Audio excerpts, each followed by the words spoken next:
Hi guys! Welcome to the vlog. Welcome to my university. And dito, ito kasi yung residence namin. Pero dun sa isang campus yung pinaka university talaga namin kung saan kami nagkakaroon ng classes. So napakaganda ng university namin. Napakasimple. Pero maraming mga puno. Yan. So napakaganda ng lugar na to. So papunta ngayon ako sa bus station. Actually hindi sa bus station eh.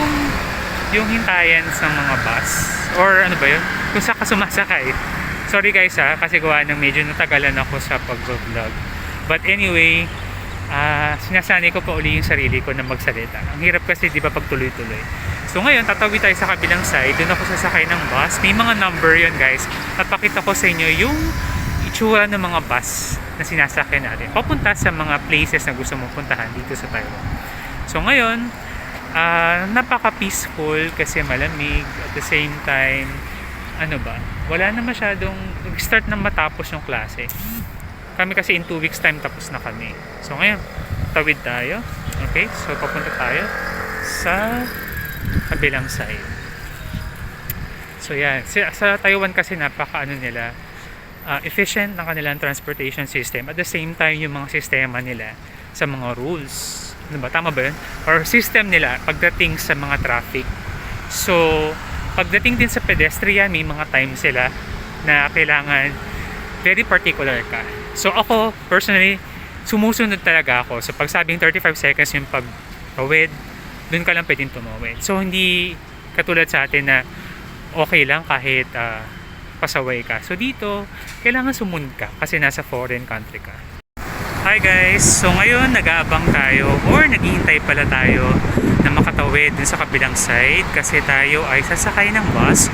Ang sasakyan kong bus ay number 644 papunta ng Chiang Kai-shek Memorial Hall. So gagamitin ko yung aking tinatawag na top card. So hindi ko mapakita kasi ID ko kasi siya eh. So ID pero top card din at the same time. So tatawid na tayo. So yan. So pwede na tumawid. So hintayin lang natin wait. So dito sa Taiwan, so may mga number. So yan yung mga itsura ng mga bus. So abangan natin yung 644. Okay, ito yung mga sample na number ng bus.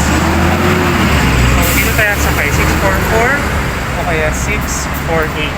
So check nyo dyan guys yung ayan na pag naka-red, ibig sabihin nun, coming soon na, malapit na. Okay, so titingnan nyo dyan sa taas yung bus na parating. So guys, abangan ko lang 644. So ito yung mga numbers ng bus and dyan yung check kung paparating na sila. Okay, so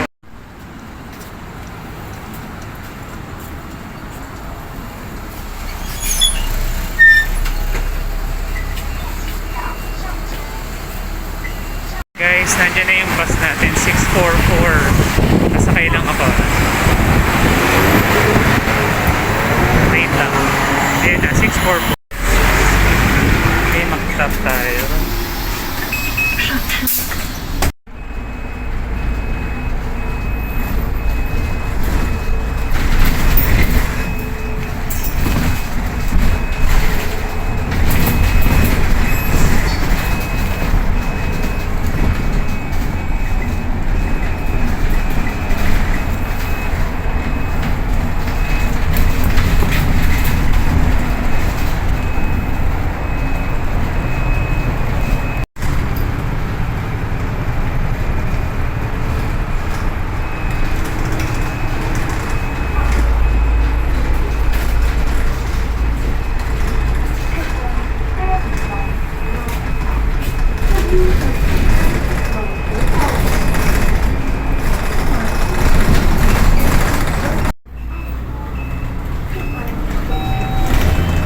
Malapit na tayong bumaba.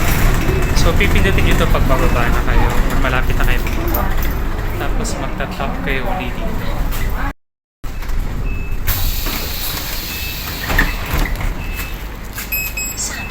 Ayan, pababa na tayo. Bye bus! Okay guys, set na tayo sa may Chiang Kai-shek Memorial Hall. Sa tingin ko nasa gilid yata tayo. So punta lang tayo sa kabilang side. Hello guys, ito pala yung Easy Card. Ito kasi parang student siya eh. So pero pwede kayo bumili ng Easy Card. Yung normal lang siya. So ito kasi binigay sa amin to as a student. Yung ginamit ko kanina, hindi ito yon kasi yun yung parang sa school ID namin, pero Easy Card na rin siya at the same time. So kaya hindi ko mapakita kasi may personal information doon. But anyway guys, pwede nyo gamitin to ang Easy Card pag gumamit kayo ng bus, gumamit kayo ng MRT. So kanina nag-bus ako. So tap nyo lang to 2 beses. So $15 yung presyo nung transpo natin. So around 30 pesos or less than 30 pesos. Okay guys? So hopefully nakita nyo yung paano yung ginagamit natin sa Easy Card. But anyway, magkakaroon tayo ng ibang video kung paano gagamitin yung Easy Card, kung paano mag-load. Tuturuan ko kayo. Finally, nandito tayo ngayon sa Chiang Kai-shek Memorial Hall. So pasukin natin to. Actually medyo malaki tong area na to. So makikita nyo yung mga structural na ganyang mga building. Alam ko temple ito. So, magandang mag-picture dyan. Marami na akong picture dyan kasi ilang beses na akong pumunta ng Taiwan. So, kayo, kung first time, pwede nyo lang i-enjoy yung moment. Kasi ang ganda ng structure, diba? Tingnan mo. Diba?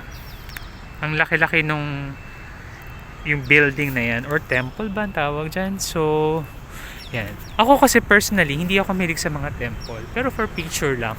For purpose. Pero yung pumasok, usisain, hindi masyado. So, yan, makikita nyo may mga temple. Ito mga, parang park yata ito. Itong side na ito. Hindi ako masyadong familiar Pasensya na guys. Pero, ito, Memorial Hall siya. Para siyang national park. Parang, ang counterpart nito sa atin parang Rizal Park. So, ganun. Maraming mga events dito minsan. May mga nag-exhibit. Alam ko dyan sa gitna. So, pwede nyong puntahan to anytime. Maganda to pag umaga. Maganda rin pag sa gabi.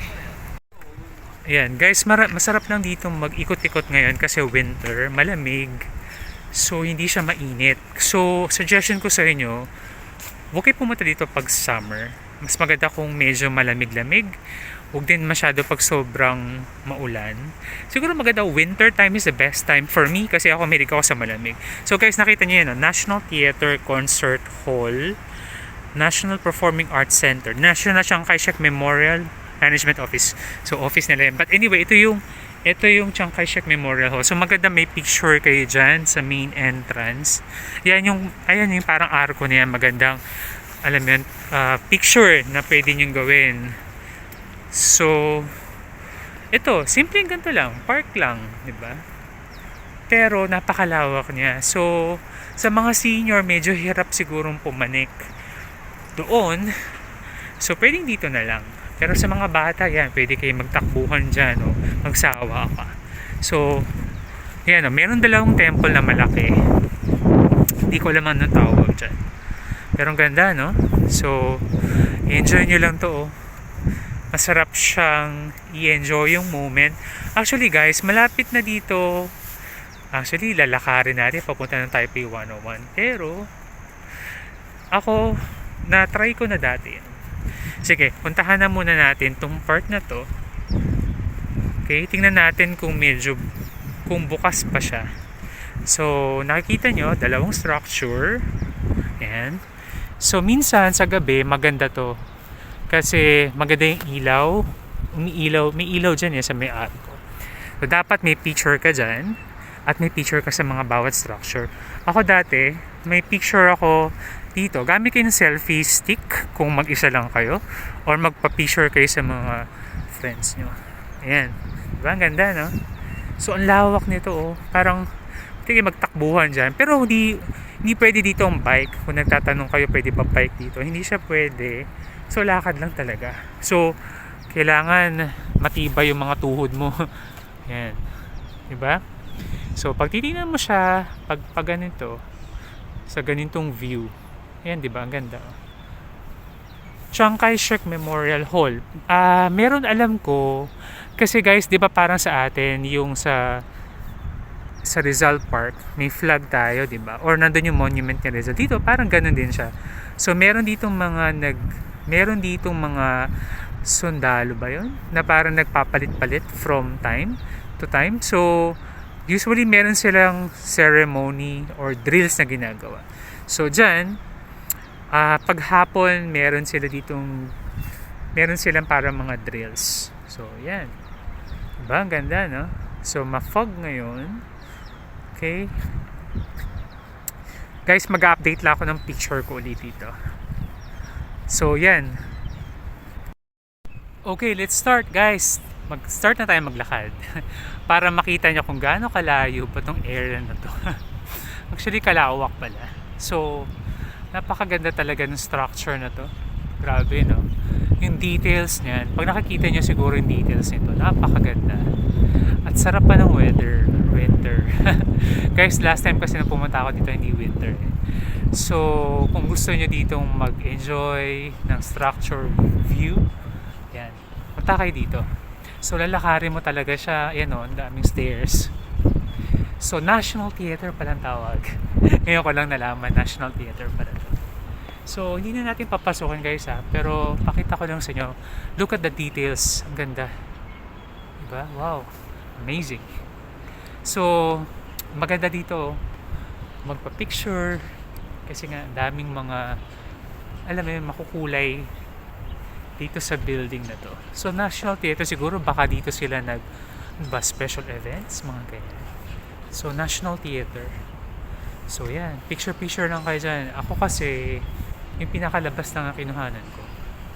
So, probably dito sila nagkakaroon ng mga events or mga cultural presentation, mga ganyan. So yan, kung mahilig kayo sa mga ganitong structure, best for you na puntahan to.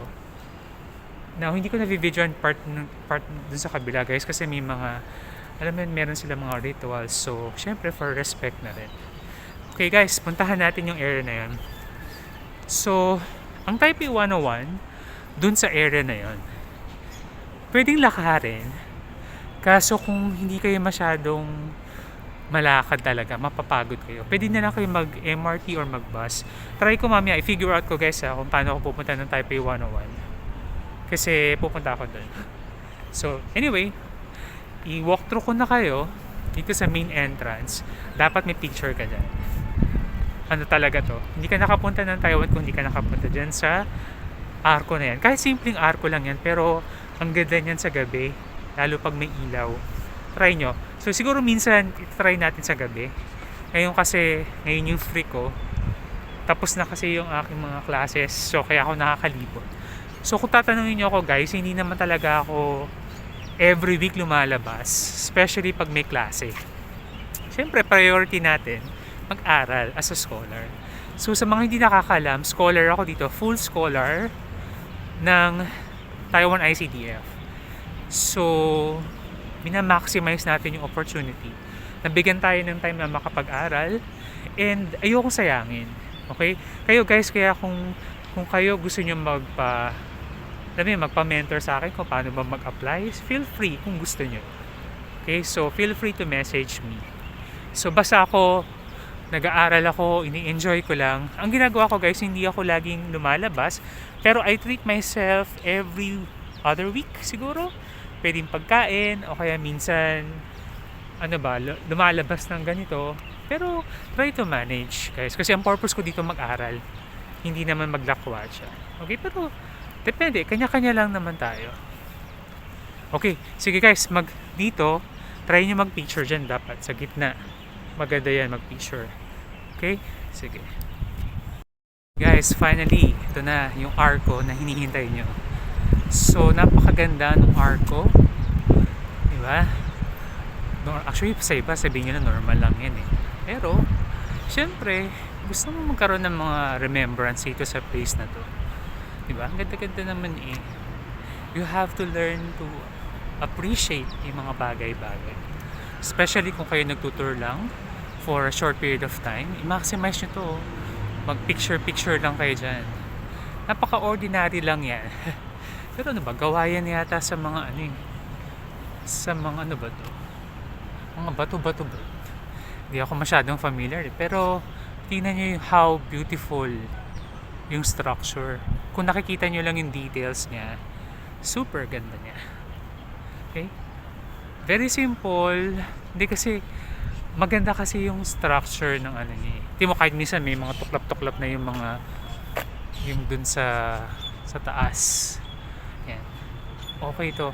Kasi di mo, may mga, pine tree ba yun? Maganda. Yan. Dito mag-picture kayo dito sa spot na to. Ako kasi, may picture ako dito. So maganda dito guys, kayo mag-picture sa gitna. Tapos yung kukuha sa inyo, nandun sa area na yan. Doon yung magandang spot. Okay? So, yan. Ito na yung arko ng sa Taiwan. Okay? Kung titignan mo, napakasimple lang naman niya eh. Pero yan, dapat may picture ka dyan. Okay? So guys, huwag na natin ubusin yung oras natin dito. Let's try yung ibang area naman. So ito, same siya doon sa kabila. Parang feeling ko parang mga ganun din yung convention center or theater din itong isang to. So tingnan natin, ha? Guys, tingnan nyo, ang ganda oh. Mga halaman yan na hindi ako familiar kung ano yan. Basta, ang ganda yan. Alam ko nagbo-bloom yan pag winter. Later, siguro mga next year, mas maganda pa yan. So ngayon kasi kayo start lang ngayong December. So kahit sa dorm namin, maraming mga ganyan. Hindi ko alam guys kung anong tawag. So kung alam nyo, please have your comment dun sa description or sa comment section natin. Okay? Ganda oh. Sige. Yan. Ito na. Ito na yung isang structure natin. So, ano bang tawag dyan? Concert hall. Tawag pala, National Concert Hall ang tawag dyan. Oh. Diba? Guys, ang ganda niya. Simple lang, pero maganda. So, alam ko dito nagkumuha ng picture dati si Gabby Garcia ba? Tsaka yung pinapanood kong vlogger, si JM, dito may picture. Nakaupo dito sa part na to. Tapos yan yung parang magiging, ano mo, focus mo. So, Chiang Kai-shek Memorial Hall tawag. Okay, yan o. Chiang Kai-shek Memorial Hall. So, kung may CR, gusto nyo mag-CR dito sa left side. Okay? And, now, ito yung flag ng Taiwan. And then, dito. Tayo. Try ko guys dito mag-picture dito sa part na to. Ganda, no? So, mga pinuputulan nila yung mga yan, no? Talaga naka-shape. Mahirap siguro mag-maintain yan. Ano ba tawag dyan? Landscape? So, yan, no? Yan, no? Pabilog. Minsan may shape. Diba? Ganda, no? Tingnan mo, yun si ate, oh, naka pang winter. Hindi nyo kita. Todo winter na siya. So yun na, may mga kalapati. Uy! Yan. So malapit na tayo. Dito sabi ko guys, yung merong nagbabantay. Soldier ba yun? Hindi ko alam. Pero yan, try natin pumanik sa taas. Kahit na medyo matanda na tayo, try pa rin natin. Okay? So guys, kaya sinabi ko matanda na ako kasi 40 na ako, hindi na ako ganun kabata. But it doesn't mean na kahit matanda ka na, hindi mo na kayang gawin yung mga bagay na to. Siyempre kaya pa rin. We will try our best na i-enjoy lang. Okay? So guys, ilang steps yan. Bilangin natin ha. Tingnan natin. Okay guys. Panik na tayo. Siguro suggestion ko pag matanda na or senior citizen, huwag na siguro pumanik kung hindi kaya kasi mahirap eh. So tayo, try natin. Kaya pa naman. So yan. Tingnan mo yung details ng mga bato-bato. Ayan. So papanikin natin to. Ilang steps ba to? Dami. Daming steps. Oh, dahan-dahan lang tayo. So, ganda, no? So, panik-panik lang. Pag may time. After nito, sa Taipei 101 na tayo.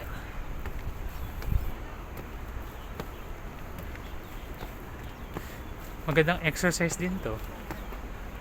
Grabe. Kinain ko lang kanina, dalawang bread lang kanina. Wheat bread, oh. Burn na talaga. Kailan guys, sila hapo na. Yan. Taas pala nito. First time ko lang pinanik to. Kasi last time di yata kami nakapanik dito ng kapatid ko eh.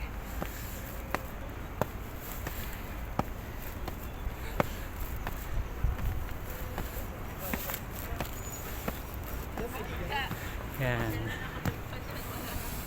Ito yung itsura niya sa taas. Look at the view. Ganda, oh. Wow, ganda. So guys, picture kayo dito sa part na to para kita yon. Okay, ganda, oh. Buti pa sila na maintain nila to. Yan, sige, try natin pumasok dito. Yan yung itsura. Okay, ito yung itsura nung sa taas. Okay. Okay ba? Marami yung mga Pilipino.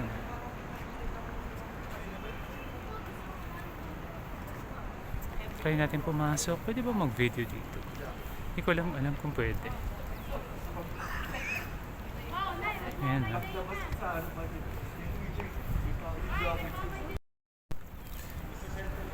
Okay guys, ito na yung loob ng Chiang Kai-shek Memorial Hall. Wow. Yun yung sabi ko sa inyo, merong guard. Guard ba yun? O soldier? Ayan, no? Ito yung itsura niya sa loob. Si Chiang Kai-shek yata parang ano ba nila? Hindi ako familiar eh. Hero ba nila? Or parang someone na malaking contribution sa Taiwan? Ayan, no? So, tingnan nyo na lang yung details ng mga kahoy sa taas. Ang ganda. Ayan, no? Maraming mga nagtutour. Diba? Pag ganito, enjoy nyo lang. Kahit hindi kayo masyadong interesado. At least ano lang, try to ano lang, to view or to check kung ano yung mga naandun. Ayan, no? Ganda. So, ganito lang. Ganito lang itsura ng loob ng Chiang Kai-shek Memorial Hall. So, for Taiwanese, napaka-importante itong lugar na to. So, it's like, you have to respect kasi ito yung culture nila. Okay, so tayo, as a tourist, dapat very much particular tayo. Okay? Yan. So, alam ko pwede naman mag-picture dito. Okay. Ito yung itsura niya sa mas malapit. Ang laki nung pinaka ano niya, yung revolto niya. Hindi ko lang alam kung gawa yan sa siguro semento yan. O yan guys, ha. Yung soldier nila, tiyan mo, hindi gumagalaw. Pero ganda ng uniform. Yan. Okay. So guys, nakita niyo na.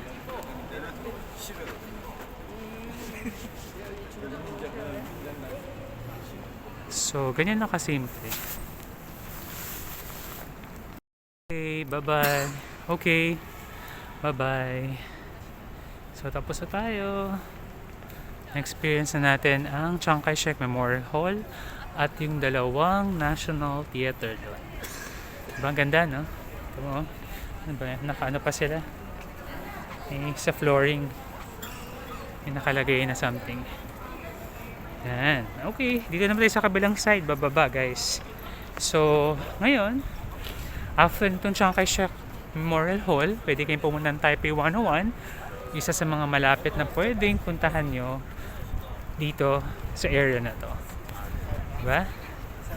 So, wala pang wala pang 1 hour kaya. So yan, pababa na tayo dito. Guys, gusto ko lang palang sabihin sa inyo guys, thank you for watching this video. Hopefully guys, subaybayan nyo yung mga future videos ko. So it's like a walking tour vlog videos. So, hindi nyo makikita mukha ko. So more on lang talaga. Walking tour vlog. Para ipakita ko sa inyo yung mga lugar at the same time bigyan kayo ng mga tips. Guys, please don't forget to subscribe to my channel. Like and share my videos. And mag-comment kayo kung may mga question kayo sa akin.